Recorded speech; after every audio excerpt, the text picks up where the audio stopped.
Saya pernah berpikir bahwa cinta hanyalah urusan antara pria dan wanita, seperti yang diajarkan keluarga dan masyarakat di Jakarta ini, sampai hari itu tiba dan segalanya berubah selamanya. Saat saya tiba di rumah Budi untuk memperbaiki mobilnya yang mogok, mata saya bertemu dengan pamannya, Pak Hadi, dan detak jantung saya berhenti sejenak, seolah dunia berhenti berputar. Apa yang saya rasakan saat itu bukan hanya rasa hormat, tapi sesuatu yang lebih dalam, yang membuat saya mempertanyakan segala yang saya tahu tentang diri sendiri. Hari itu hujan deras mengguyur Jakarta, membuat jalanan macet seperti biasa. Saya, Andi, seorang mekanik muda berusia 25 tahun, sedang mengendarai motor tua saya menuju rumah Budi di kawasan Kemang. Budi adalah teman lama dari Mas Asma, orang yang selalu bisa diandalkan untuk cerita ringan atau bantuan kecil-kecilan. Mobil gue mogok lagi, bro. Bisa bantu perbaiki nggak? Pesannya kemarin malam membuat saya langsung setuju. Bukan karena saya ahli betul, tapi karena saya butuh pekerjaan sampingan untuk bayar sewa kosan. Tapi siapa sangka perjalanan ini akan mengubah hidup saya. Saat tiba, rumah Budi terlihat sederhana tapi nyaman, dengan halaman kecil yang ditanami pohon mangga. Budi menyambut saya dengan senyum lebar, "Makasih ya, Di. Pamanku lagi di rumah, dia yang punya mobil ini sebenarnya." Saya mengangguk, menggelar peralatan di garasi. Mobil tua itu, sebuah Toyota Ana, tampaknya bermasalah di mesin. Saya mulai membongkar, tangan saya kotor oli, tapi pikiran saya tenang. Sampai suara langkah kaki mendekat. "Paman, ini Andi, teman aku yang mekanik," kata Budi memperkenalkan. Saya mendongak, dan di depan saya berdiri seorang pria parubaya, mungkin sekitar 45 tahun, dengan postur tegap dan senyum hangat. Pak Hadi. Matanya tajam tapi lembut, rambutnya mulai beruban, dan ada aura kedewasaan yang membuat saya gugup. "Terima kasih sudah mau bantu, Nak Andi," katanya dengan suara bariton yang dalam. Saya balas salam, tapi hati saya berdegup kencang. Kenapa? Saya tak tahu. Mungkin karena dia berbeda dari pria-pria lain yang saya kenal. Sementara saya bekerja, Pak Hadi duduk di bangku kecil, mengawasi. "Kamu sudah lama jadi mekanik?" tanyanya. Saya jawab singkat, "Dari lulus Pak. Hidup di Jakarta susah kalau nggak kerja keras." Dia tertawa pelan, "Benar sekali. Saya dulu juga begitu, mulai dari nol di pabrik tekstil." Percakapan mengalir, dari cerita masa muda hingga keluhan tentang lalu lintas ibu kota. Budi pergi ke dapur meninggalkan kami, dan tiba-tiba suasana jadi intim. Pak Hadi bercerita tentang istrinya yang meninggal 5 tahun lalu karena kanker, meninggalkan dia sendirian dengan Budi yang sering mampir. "Hidup terasa sepi sekarang," katanya, matanya menatap jauh. Di dalam hati saya ada gejolak aneh. Saya tak pernah merasakan ini sebelumnya. Saya selalu pacaran dengan gadis-gadis di sekitar bengkel, tapi tak pernah serius. Tapi dengan Pak Hadi ada tarikan tak terjelaskan. Apakah ini hanya rasa kagum? Atau lebih? Saya gelisah, tapi terus bekerja. Setelah 2 jam, mobil selesai. "Sudah, Pak. Coba nyalakan." Dia mencoba, mesin hidup mulus. "Hebat kamu, Andi. Berapa biayanya?" Saya geleng, "Gratis aja buat teman." Tapi dia bersikeras bayar, dan saat tangannya menyentuh tangan saya saat menyerahkan uang, ada listrik yang mengalir. Saya cepat-cepat pamit, tapi di jalan pulang, pikiran saya penuh dia. Malam itu, saya tak bisa tidur. Di kamar kosan sempit, saya memandang langit-langit sambil bertanya pada diri sendiri, apa yang salah dengan saya? Kenapa seorang pria seperti Pak Hadi membuat saya seperti ini? Masyarakat di sini, di Indonesia, tak akan mengerti. Keluarga saya di kampung pasti akan marah besar. Tapi perasaan ini tak bisa diabaikan. Esok harinya, Budi telepon, "Pamanku bilang mobilnya bagus sekarang. Dia minta nomormu, katanya mau konsultasi lagi." Hati saya melonjak. Apakah ini pertanda? Beberapa hari kemudian Pak Hadi hubungi saya. Andi, mobil lagi bermasalah kecil. Bisa mampir? Saya setuju meski tahu itu mungkin alasan. Di rumahnya kali ini Budi tak ada. Kami bicara lebih dalam. Dia cerita tentang kesepiannya, tentang mimpi-mimpi yang tak tercapai. Saya pernah jatuh cinta pada seseorang yang tak seharusnya, katanya pelan. Saya terkejut, maksudnya, Pak. Dia diam lama lalu pada seorang pria, waktu muda dulu. Tapi saya tekan karena norma. Hati saya hancur dan senang sekaligus. Ternyata dia paham apa yang saya rasakan. Percakapan itu membuka pintu. Kami mulai bertemu lebih sering bukan untuk mobil tapi untuk bicara. Di warung kopi pinggir jalan di taman kota saat malam. Saya merasa hidup lagi. Tapi di dalam konflik muncul. Apa ini dosa? Apa kata orang? Saya mulai menjauh, tapi Pak Hadi kejar. Andi, jangan takut. Kita sama-sama merasakan ini. Satu malam di rumahnya, dia pegang tangan saya. Saya suka kamu, katanya. Saya balas, saya juga, Pak. Tapi itu awal dari badai. Setelah pengakuan itu, dunia saya berubah. Setiap pagi, saya bangun dengan senyum, memikirkan Pak Hadi. Kami bertemu diam-diam, seperti pencuri di malam hari. Di Jakarta yang ramai ini, kami hati-hati, takut mata-mata tetangga atau keluarga. Budi tak tahu apa-apa, masih anggap saya teman biasa. Tapi di hati, rasa bersalah mulai menggerogoti. Apa yang saya lakukan ini benar, tanya saya pada cermin setiap malam. Pak Hadi bilang cinta tak salah, Andi. Yang salah adalah menyembunyikannya. Hubungan kami semakin dalam. Dia ajak saya ke Pantai Anyer akhir pekan, katanya untuk liburan. Di sana, di bawah matahari terbenam, kami berjalan bergandengan meski hanya sebentar. Kamu membuat saya merasa muda lagi, katanya, matanya berkaca. Saya balas, dan Pak membuat saya merasa aman. Tapi di dalam, saya takut. Di Indonesia, cinta seperti ini bisa berujung tragedi. Berita tentang diskriminasi sering saya baca, membuat saya gelisah. Bagaimana kalau Budi tahu? Atau keluarga Pak, pikir saya. Suatu hari, konflik pertama muncul. Pak Hadi cerita tentang masa lalunya. Dulu, saya hampir menikah dengan pria itu, tapi keluarga paksa saya kawin dengan istri saya. Air matanya menetes. Saya peluk dia, tapi hati saya cemburu. Kenapa cerita sekarang, tanya saya. Dia jawab, agar kamu tahu, saya tak mau ulangi kesalahan. Tapi itu membuat saya ragu. Apakah dia benar-benar serius, atau hanya pelarian dari kesepian? Kembali ke Jakarta, rutinitas berlanjut. Saya kerja di bengkel, tapi pikiran melayang ke dia. Malam-malam kami telepon berjam-jam, bicara mimpi. Saya ingin kita hidup bersama, tanpa sembunyi, katanya. Saya tertawa, di mana, Pak? Di sini sulit. Tapi mimpi itu indah. Sampai suatu malam, Budi datang ke kosan saya. Andi, gue curiga sama lo dan paman gue. Hati saya jatuh. Apa maksud lo? Dia marah, gue lihat kalian sering ketemu. Lo gaya. Saya diam, tak bisa bohong. Iya, Bud. Tapi gue suka pamannya. Budi syok, pergi tanpa kata. Esoknya, Pak Hadi telepon, Budi tahu. Dia marah besar. Saya panik. Apa kita harus berhenti? Dia jawab, tidak. Kita hadapi bersama. Tapi di dalam, saya hancur. Rasa bersalah membanjiri. Kenapa saya harus jatuh cinta seperti ini? Kenapa bukan gadis biasa, tanya hati saya. Malam itu, saya menangis sendirian, mempertanyakan Tuhan. Beberapa hari kemudian, Budi datang lagi. Gue tak bisa terima, Andi.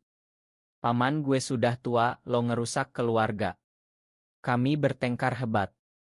Ini cinta, Bud. Bukan rusak, jerit saya.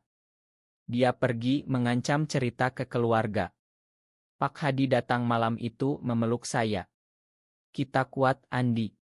Tapi keraguan tumbuh. Apakah ini layak? Apakah saya egois? Hubungan kami semakin tegang. Kami jarang bertemu, takut Budi. Tapi cinta tak pudar. Di telepon dia bilang, saya rindu kamu.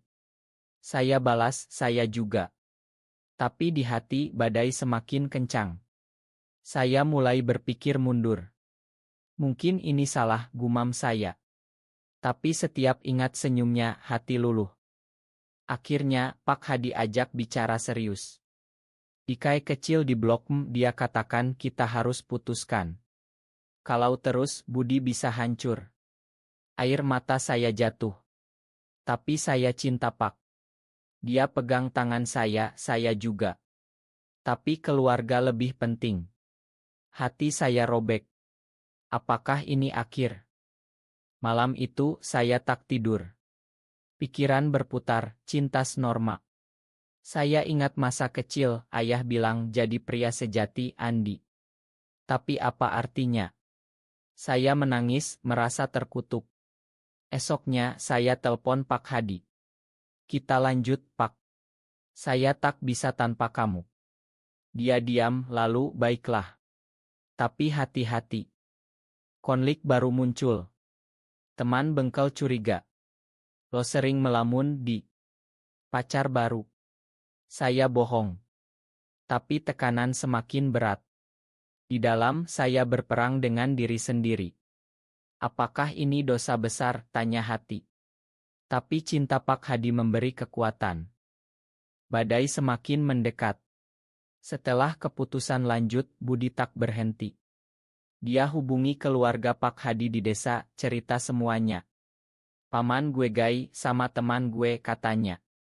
Pak Hadi telepon saya panik, keluarga marah besar. Mereka mau datang ke Jakarta. Hati saya hancur. Ini salah gue, Pak. Dia jawab, tidak, ini kita berdua. Keluarga tiba seminggu kemudian. Adik Pak Hadi, Bu Siti, marah-marah di rumah. Kamu gila, Kak. Di usia segini, main sama cowok muda. Apa kata tetangga? Pak Hadi diam, tapi saya tahu dia sakit hati. Saya sembunyi di kosan, tak berani datang. Malam itu, dia telepon, suaranya gemetar.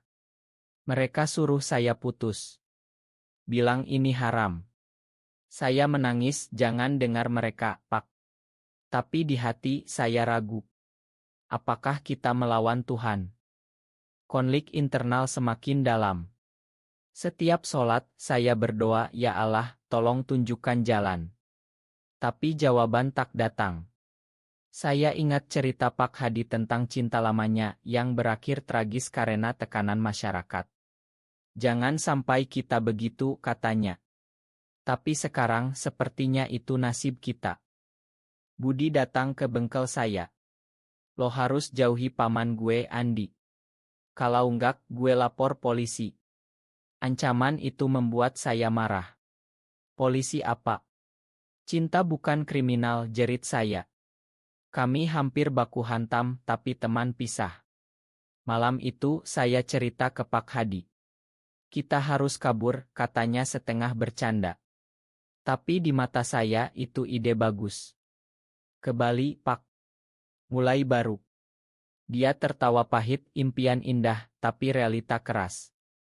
Tekanan keluarga semakin kuat. Bu Siti tinggal di rumah Pak Hadi, awasi setiap gerak. Kami tak bisa bertemu. Hanya telepon rahasia. Saya rindu sentuhanmu, katanya. Saya balas, saya juga, Pak. Ini siksaan. Di dalam, saya hancur.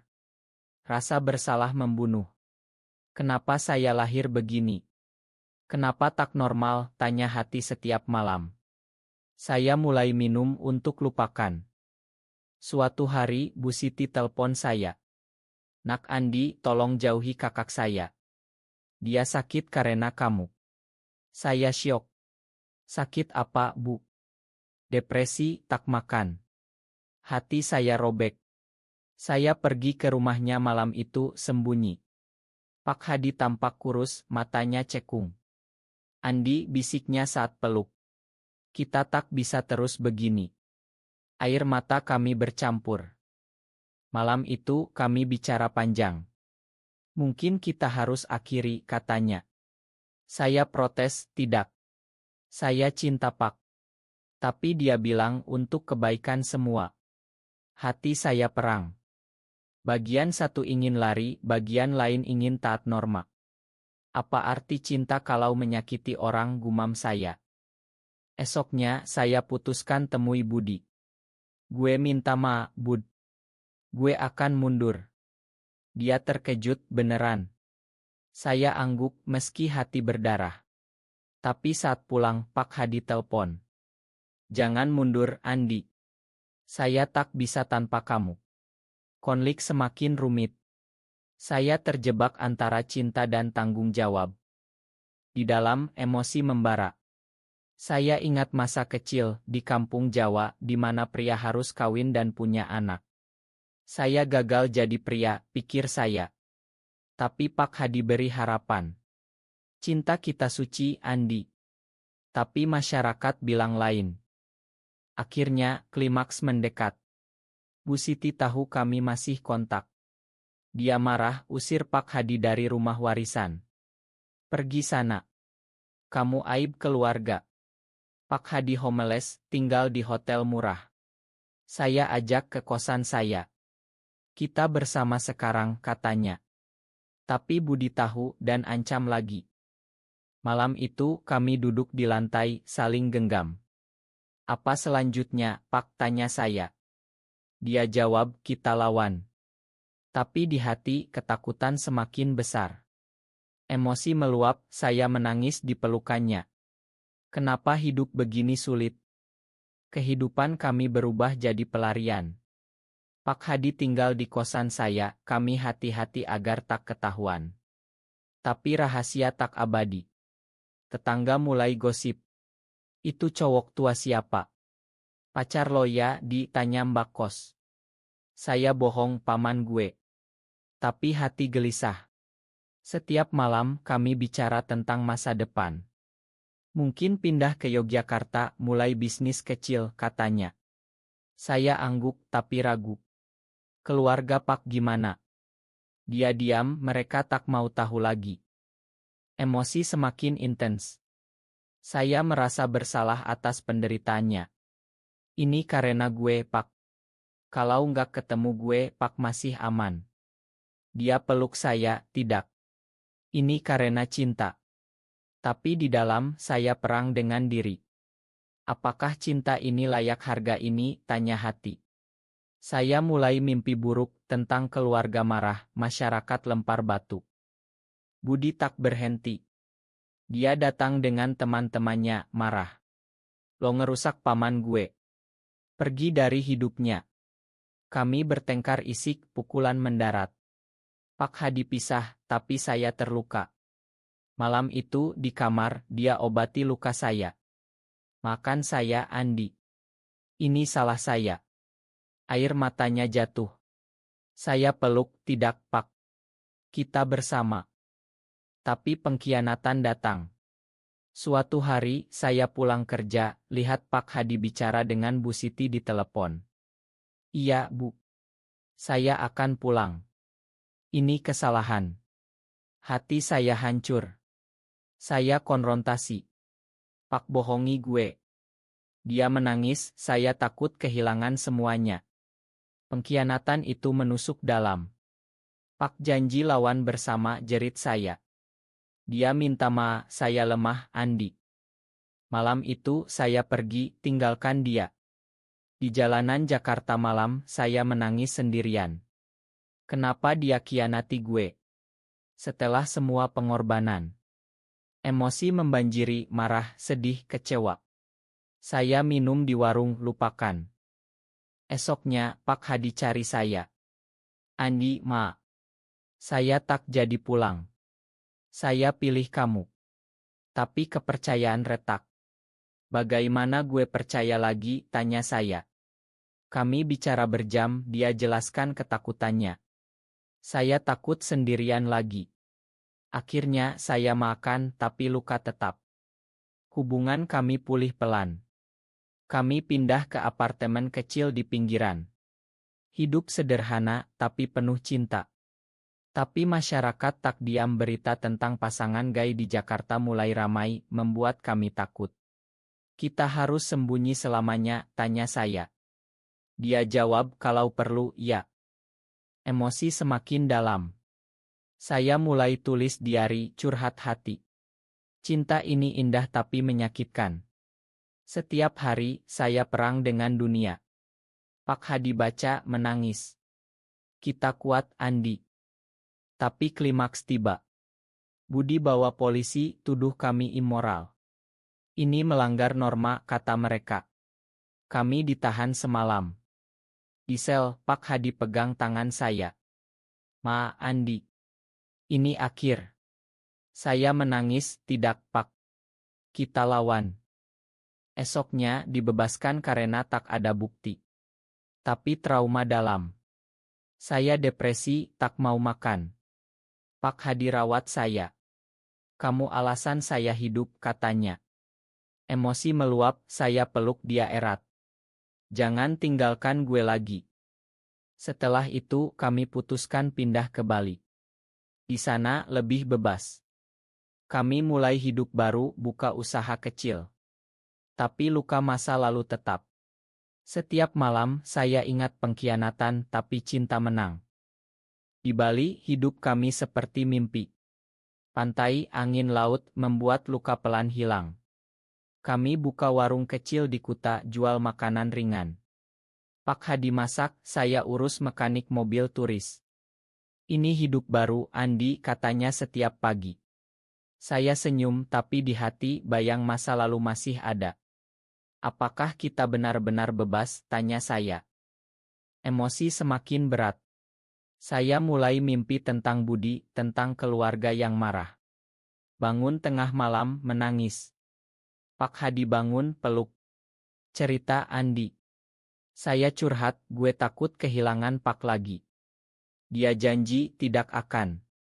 Tapi keraguan tetap. Suatu hari, surat dari Bu Siti datang. Kak, makan aku. Aku salah. Kembalilah. Pak Hadi baca, matanya berkaca. Apa Pak mau pulang, tanya saya cemburu. Dia geleng, tidak. Kamu keluarga saya sekarang. Tapi di hati, saya tahu dia rindu. Konflik internal memuncak. Saya mulai marah tanpa alasan, tuduh dia masih hubungi keluarga. Pak khianati lagi, jerit saya. Dia sabar, tidak, Andi. Percaya saya. Tapi emosi meledak. Saya pergi ke pantai sendirian, berteriak ke laut. Kenapa cinta ini penuh siksa? Ya Allah, tolong hilangkan rasa ini kalau salah. Pak Hadi cari saya, kami bicara di pasir. Saya paham ketakutanmu. Saya juga takut. Kami menangis bersama, saling cinta semakin dalam, tapi luka semakin terbuka. Budi tiba-tiba datang ke Bali. Gue minta maaf, Andi. Gue salah. Saya syok. Kenapa sekarang? Dia cerita setelah kalian pergi, gue mikir. Cinta nggak salah. Pak Hadi peluk keponakannya. Terima kasih, Bud. Tapi di hati saya campur aduk. Senang tapi takut ini jebakan. Malam itu kami bertiga bicara. Budi bilang gue dukung kalian. Tapi hati-hati di Indonesia. Emosi meluap, saya menangis bahagia. Akhirnya, Bud. Tapi setelah dia pergi, keraguan kembali. Apa ini tulus, tanya hati. Kesehatan Pak Hadi menurun. Batuk-batuk, dokter bilang stres lama. Saya panik. Pak, jangan tinggalkan gue. Dia senyum lemah, tidak akan. Saya rawat dia setiap hari. Emosi semakin berat, takut kehilangan. Di rumah sakit, dia katakan, Andi, kalau saya pergi, hiduplah bahagia. Saya jerit, jangan bicara begitu. Air mata tak berhenti. Pak adalah segalanya. Pemulihan lambat. Saya di sisinya berdoa. Ya Allah, tolong sembuhkan dia. Emosi membara, cinta, takut, harap. Akhirnya dia sembuh. Kami kembali ke warung. Tapi pengalaman itu ubah kami. Lebih menghargai satu sama lain. Cinta kita kuat, Andi, katanya. Tapi bayang masa lalu tetap. Saya tulis surat ke keluarga sendiri. Ma, ayah, ibu. Saya Gai. Saya bahagia sekarang.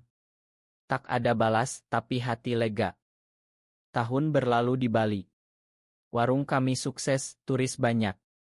Pak Hadi semakin sehat, senyumnya kembali.